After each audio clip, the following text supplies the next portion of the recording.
So we move on to the seventh installment in the Halloween franchise. Now, usually the seventh installment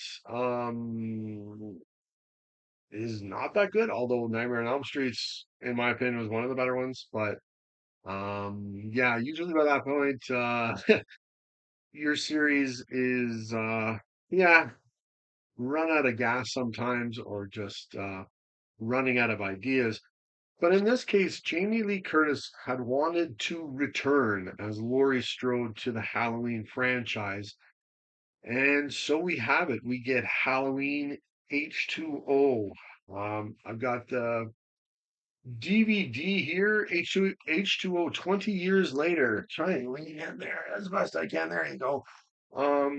There's a few extras on here, but anyways, I got her on disc, which is good. And I think it's really good. Um, I didn't think it was as good as perhaps the last time I've seen it. It's got to be like 10 years since I've seen it. This might be my third or fourth time viewing this film, but I'm going to go into a review on H2O, the seventh installment. Now, it was directed by Steve Miner. He's done some other really good Halloween, really good horror films, such as Friday the 13th Part 2 and Part 3 and Warlock, just to name a few others. Um, Now, the story was by Robert Zappia. He's done lots of stuff, worked on or written for lots of different programs or films, including one Pray for the Devil. I don't think I've seen that one. But the screenplay was done by Zappia, Matt Greenberg, who did the 1408 Stephen King film and the Pet Cemetery remake, as well as an uncredited Kevin Williamson, who did Scream, Scream 2, Scream 4, and Scream 7. I think I got the right screams. If I didn't. It was released on July the 27th, 1998 in LA. The rest of the states, you guys got it on August the 5th of 98. Well before Halloween, I might add, which is different. I think they're always released right around Halloween, not this one. Now, it had a budget of 17 million, or in 2026, that would be a budget of 34.4 million buckaroos. And it hit a home run at the box office. It made 75 million, or just under 152 million in 2026 dollars. So you know what that means, right? That's right. We're gonna get another sequel.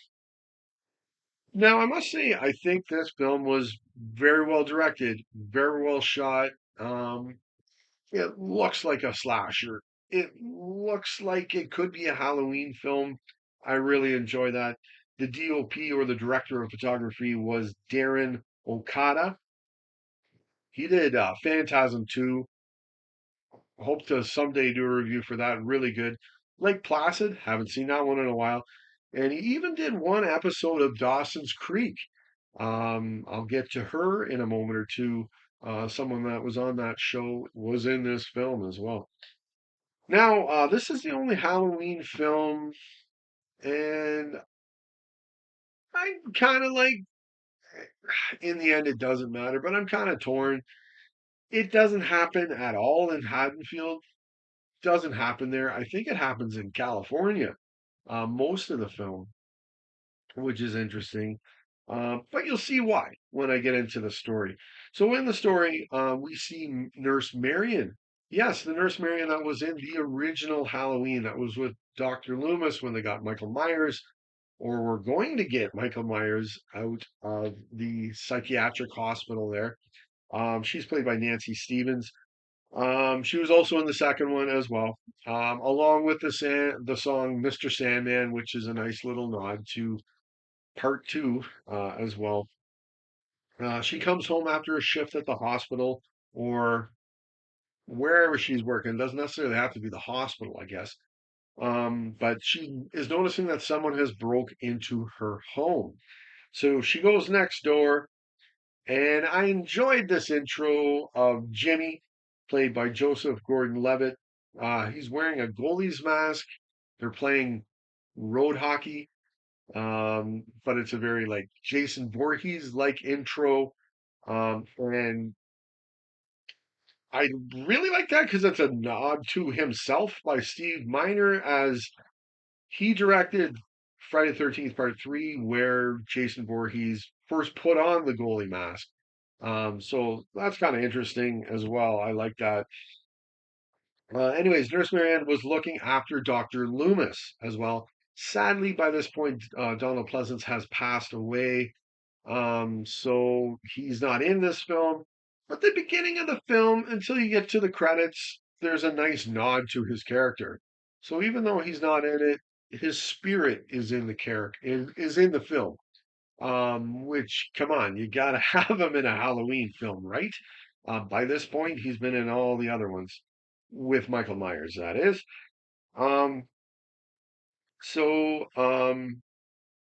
and I like the fact that you see Dr. Loomis's photo in her home and you have the Halloween music playing, done originally, of course, by John Carpenter, the iconic music there. So that was pretty good. Um, I really did enjoy the opening. It's a long opening. Halloween hasn't really done long openings or openings at all. Um, but I like the opening, and I think fans of the original or fans of part two might enjoy the opening as well. Um, so Nurse Mary and Jimmy and his buddy Tony, played by Brandon Williams, they're all killed. Of course they are. But Myers has looked in her house for info. Um, so there you have it. So Jamie Lee Curtis returns as Laurie Strode, as I said. Um, so this film actually is the third in the new franchise. This is a new timeline. The original was part one, two, four, five, six. Now this timeline is one, two, seven. So forget about all the other ones. You can always watch part three. It has nothing to do with Michael Myers. Um, Thing is, she has faked her death, and she's a pretty high functioning pisser at the same time. Um, she's certainly not able to handle her past. Not saying I would. And that was the headmistress at Hillcrest Academy in Summer Glen, California. Um, so Michael is got the information where she is, who she is, and he's after her down there now. Her son, played by Josh Hartnett in his film debut, and I think he does a pretty good job. As her son, he's also in the school. He's the badass, tie never done up, hair going this way and that. I don't have enough hair to do that at this point in my life. Um, but anyways, her brother Michael is back 20 years later from the original to kill her off or attempt to kill her off. So there's some other characters here. John has a girlfriend, Molly, played by Michelle Williams. She was in Dawson's Creek. Um, there's also his buddy Charlie, played by Adam Hanbird. He was in Jumanji, the original with Robin Williams. And not his, but Charlie's girlfriend, um, played by Jodie Lynn O'Keefe.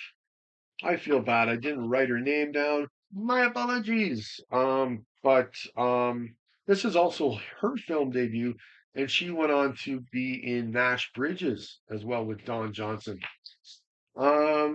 So yeah, these characters or these kids, these high school kids, are, you guessed it, oversexed. Other than maybe Molly, she isn't. The other three, definitely Charlie, and his girlfriend, they are oversexed. They always are in the horror films. Um, but I'm glad though that Charlie and Sarah, that's her name, Sarah, are a step beyond just your ordinary victims in a slasher film. They're not just fodder or they're gonna die, but it's not just like, okay, are you gonna die already? Like just get to the death and I'll enjoy that, which That can ruin films, man. That kind of stuff. So I'm glad they're beyond that a bit. There's enough given to their characters. Some of it is a lot of oversexing or partying, but there's more to their characters than just another victim. Now, none of the main actors in this film did a bad job in this film. I think it's worth seeing it alone just to see Jamie Lee Curtis face off again against Michael Myers one more time, or maybe not. Put that finger away. But at the time, it was supposed to be this is the last hurrah, right? Um, it would go on. She would do it four more times. This being only the third. But her and Harnett do a great job, I think, with the dead brother, dead uncle that I've never met. Not able to live with your past, not able to live with who you are right now. They do a great job in that. And I think this is me personally, they did a good job with it, great job, but I think they could have dove even deeper into that. It would have worked. There's some runtime here. They could have added 10 minutes into this film. There's some time. I'm not saying all of that should be spent on that in particular, but there's some runtime to work with here that some stuff could have been added. Um, Now, personally, one thing I have to say I didn't love with this film, um, because it goes against what I'd seen in other previous Halloweens, including the original, where Laurie continues to see Michael everywhere. Okay, I got it. But it gives the indication that it's all in her head, where other ones it wasn't like that to me. It was giving a very supernatural feel to Michael.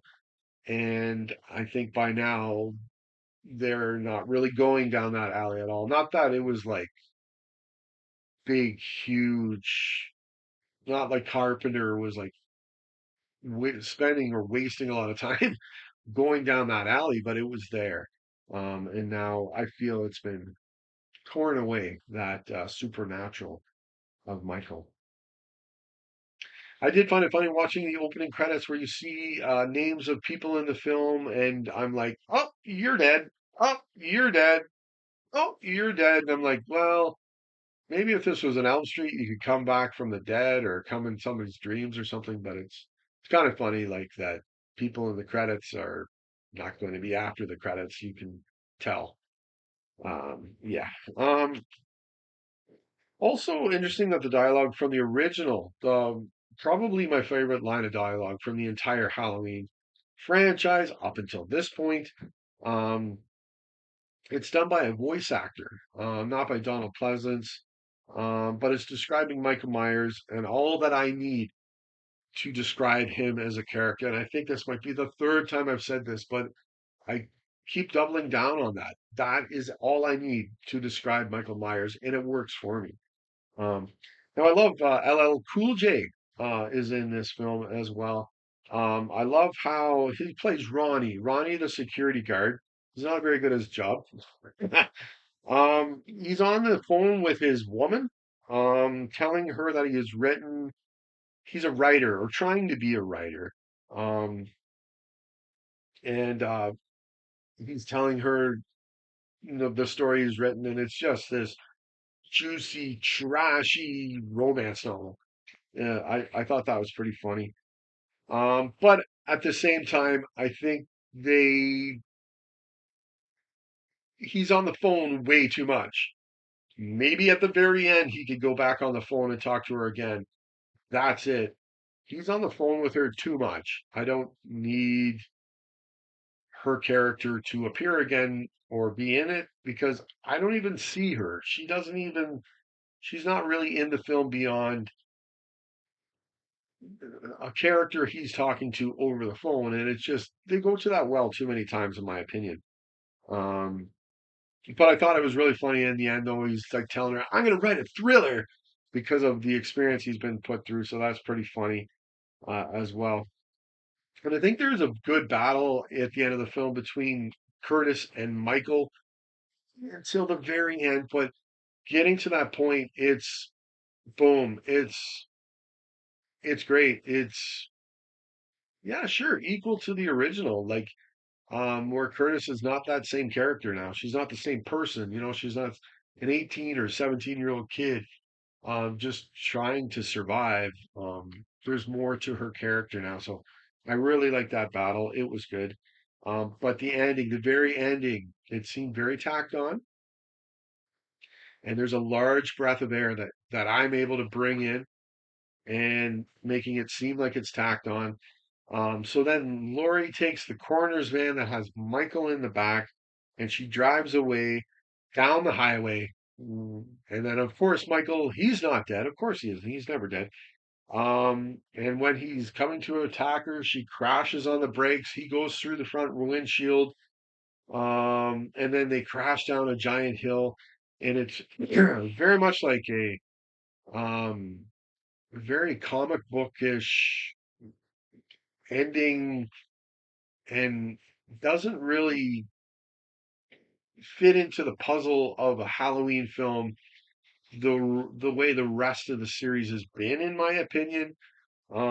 Maybe that's what people wanted, a high action, high stakes ending like that. It just didn't exactly work for me. I don't need an ending like that for Lori. I know the shit she's been through. I may not be her, but I know the shit she's been through. We've seen it. Um, so yeah, I don't know. I don't need an ending like that. But then in the end, she chops off Michael's head, and then we're given Carpenter's Halloween music, which is great. Because it's not really in the film a whole lot, which is fine. I'm totally fine with that. This is part seven. It's time to try something different, right? Um, but we come to learn she didn't chop Michael's head off, which we're gonna get to that one next, the next film. Um, now, from what I read as well, this was originally going to be connected to parts 4 through 6 as well, but they went away from that as well. John Carpenter was actually going to direct this, but his price and was wanting a three-picture deal were turned down, so they went with Steve Miner instead. Too bad. Um, I'm not sure if John lost any sleep over that, but um, whatever. That's too bad. Whatever. But we've got a John Carpenter Halloween film already, so whatever. The music is done by John Ottman. He did A Pupil, Lake Placid, and House of Wax. But I see though as well Marco Beltrami. He did the music to Scream. Um, from what I'm reading, parts of that were inserted into the film.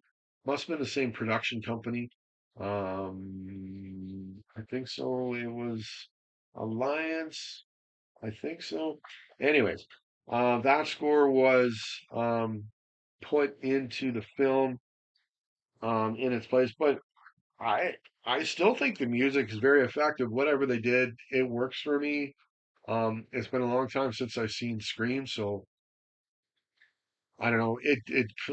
I'm gonna get to that in a sec. It's got a very Scream feel, this film, and maybe that helps. It's got Scream music in it too. Um, but as I said, they don't use the Halloween theme a lot. I'm okay with that. This is part seven. Let's go a different direction if you want to on that front. Um, so it's okay. Um, because to go with the Scream thing, like the cover of the film. I'm sorry, that's like Scream right there. That cover. It's like very close to Scream. So um that's the audience they're going for. They know it, right? And it worked, I guess. Like they made a lot of money at the box office. Um Now the deaths in this film are kind of actually blah. Like I was actually expecting a little bit more out of the deaths, other than Adam Arkin's death or Michael, but it's not new to the series, but it just sort of it shows Michael's strength. He's stabbing him and he lifts him up off the floor. Very strong. Um, that's not a good way to go. Like that death was okay. It was okay. Um, Now I think a problem is a lot of screens or a lot of the deaths happened off screen, which can be playing with fire.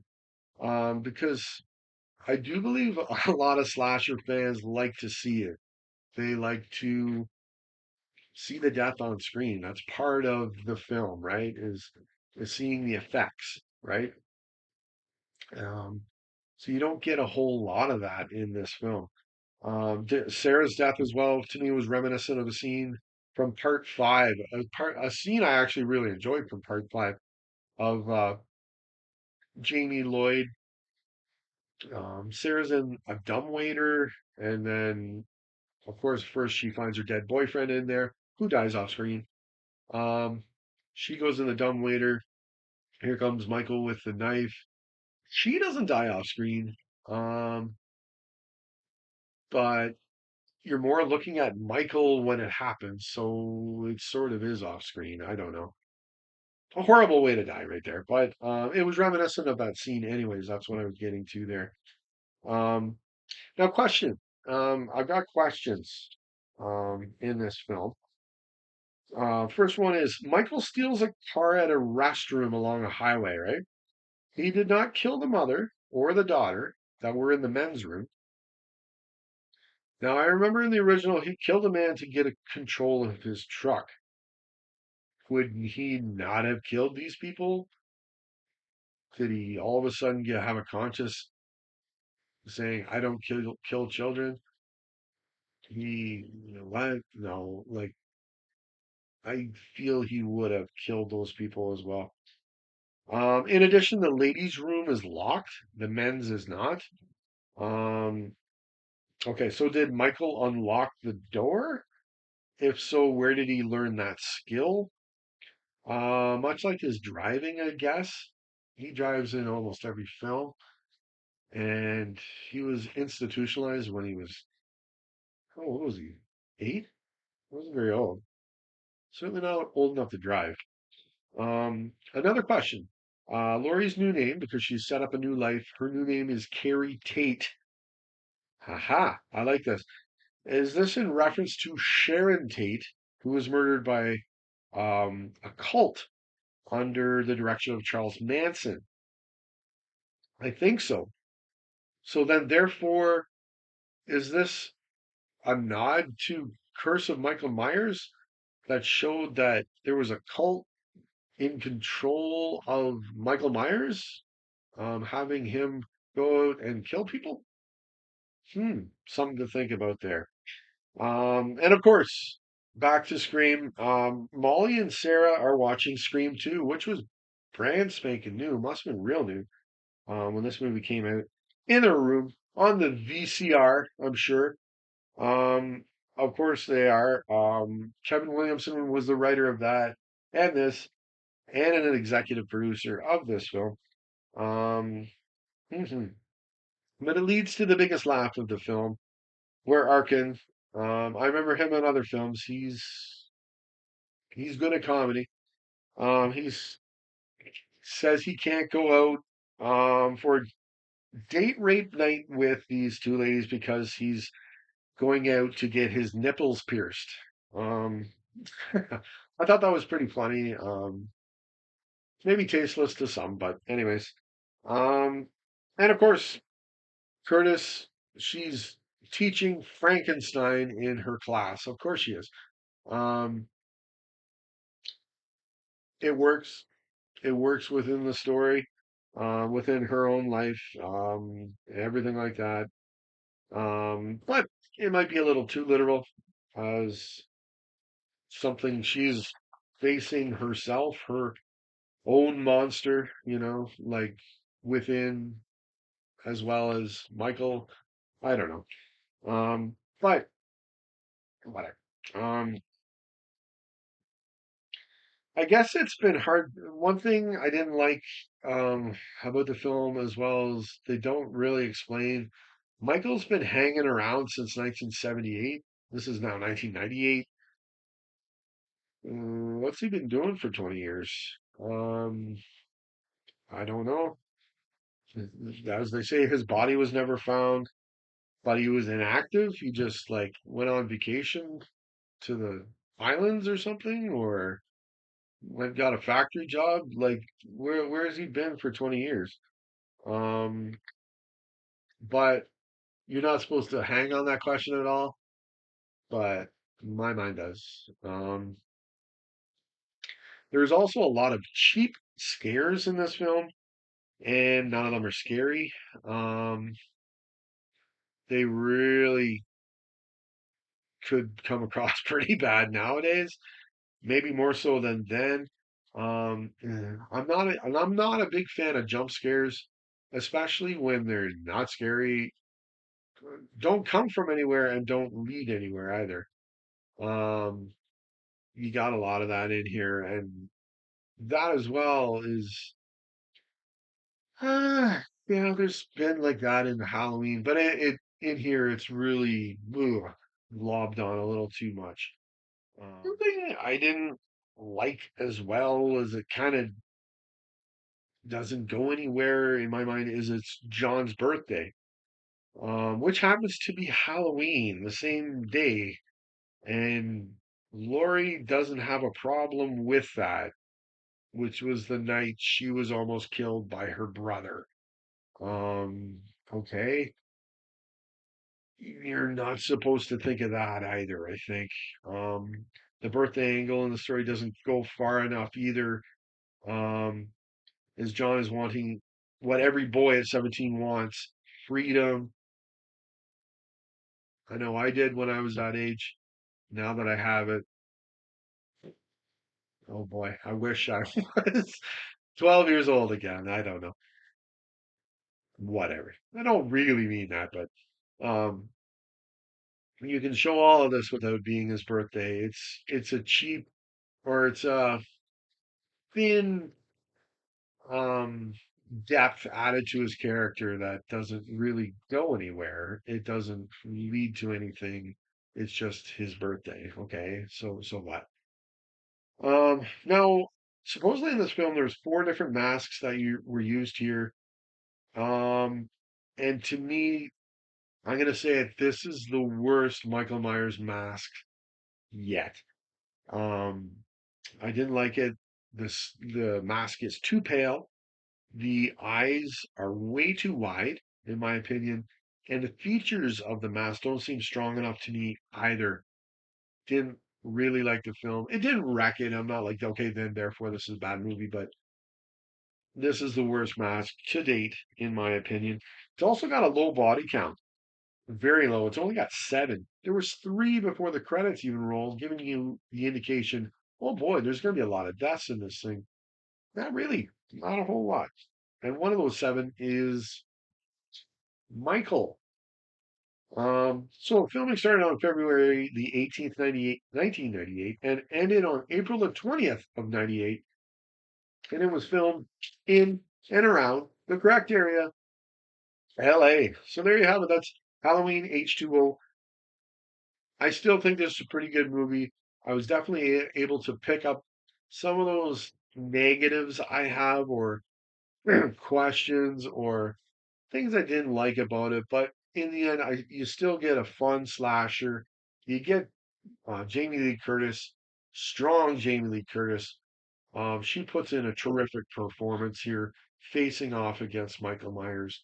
Um, what's not to like? And a good young cast there with Harnett Williams, you know. So it's pretty good. And you got Miner behind the camera, who's directed more than one or two very good horror flicks as well. So there you have it. So next up is going to be Halloween Resurrection. My apologies. I've been doing this for a little bit.